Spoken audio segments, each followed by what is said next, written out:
branch from the internal carotid artery, that is the anterior and the middle cerebral artery.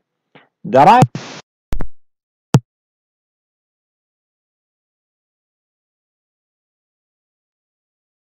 to form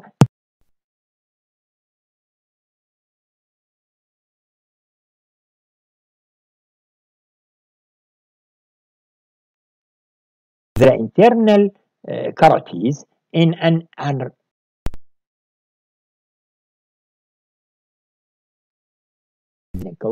called the circle of Wills.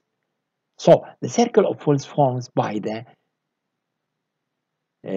unit of the branch from the internal carotid artery and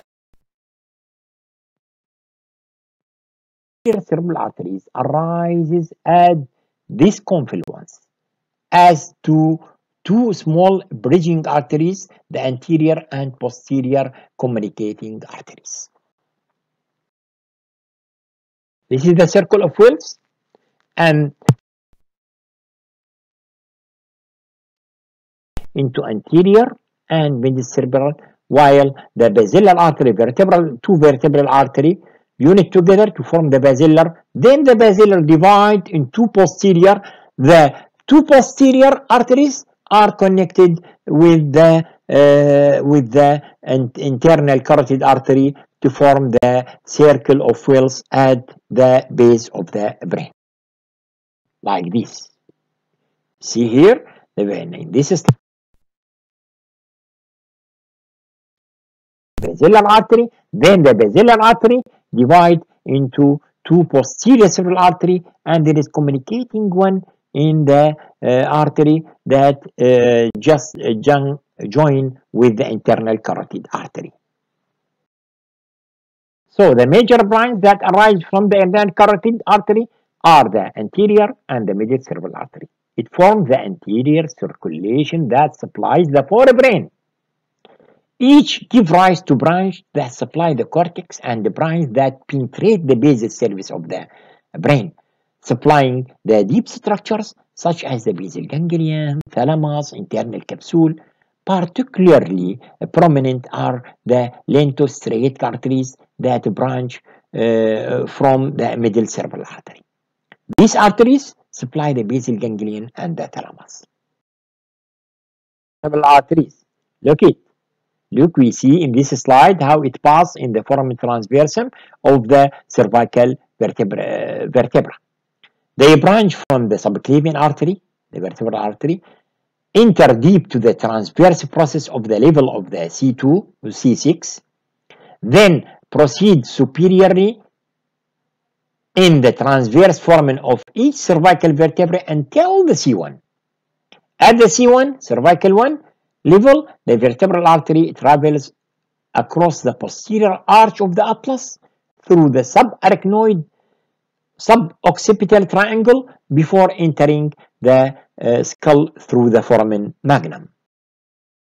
So, inside the skull, the two vertebral arteries join up to form the basilar artery at the base of the medulla oblongata. The basilar artery is the main blood supply to the brainstem and connects the circle of Wills to potentially supply the rest of the brain if there is a compromise to one of the carotids. The posterior circulation of the brain supply the posterior cortex, the midbrain, and the brainstem. Comprises arterial branches arising from posterior cerebral, basilar, and vertebral arteries. Midline arteries supply the medial structures, lateral vein arteries supply the lateral brainstem, and dorsal lateral arteries supply the dorsal lateral brainstem structures and the cerebellum, as shown in the figures. So we have here see that the blue one areas of the brain are supplied by posterior cerebral arteries from vertebral, while the red one, the middle cerebral artery, especially the lateral surface, while the yellow one, especially the medial surface, is supplied by anterior cerebral artery. As we said before, the anterior and the middle cerebral artery coming from internal carotid artery, while the posterior cerebral artery coming from basilar artery after unison of the two vertebral arteries. Spinal cord. It is a cylindrical in shape. It passes from the foramen magnum to level of the L1 to L2 in the adult, while in the newborn it passes up to the level of L3. It occupies the upper 2/3 of the vertebral canal, surrounded by 3 layers of meninges: dura mater, arachnoid mater, pia mater.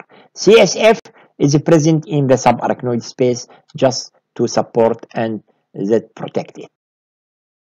The spinal cord. This is the spinal cord as seen in this picture. Matter. The gray matter of the spinal cord, it is an H-shaped pillar with anterior and posterior gray horns, unites by gray commissure containing the central canal. Lateral gray column, that is horn, present in the thoracic and upper lumbar segment. Amount of gray matter related to the amount of the muscle innervated consists of nerve cells, neuroglia, and blood vessels. This is a cross section of the spinal cord. We see here the horns, we see the central canal, the gray matter and the white matter as seen in this slide. The white matter, it divides into, in the spinal cord, divides into anterior white column, lateral white column, posterior white column. It consists of nerve fibers, neuroglia, and blood vessels. Note that there is no nerve cells. White due to the myelinated fibers. That is why we called it white. Tracts. Tracts that these fibers just join together to form tracts. Ascending tract, descending tract, and intersegmental that pass into the other side. Blood supply of the spinal cord. The spinal cord is supplied with blood by 3 arteries that run along its length, starting in the brain, and many arteries that approach through the sides of the spinal cord. The 3 longitudinal arteries are called anterior spinal artery, second, the right, third, the left posterior spinal arteries. So we have 2 posterior and 1 anterior spinal artery. These travel in the subarachnoid space and send brines into the spinal cord. They form anastomosis via the anterior and posterior segmental medullary arteries, which enter the spinal cord at various points along its length. Supply blood up to the cervical segment. So as we see here, that the posterior and the anterior spinal arteries, how it will supply the spinal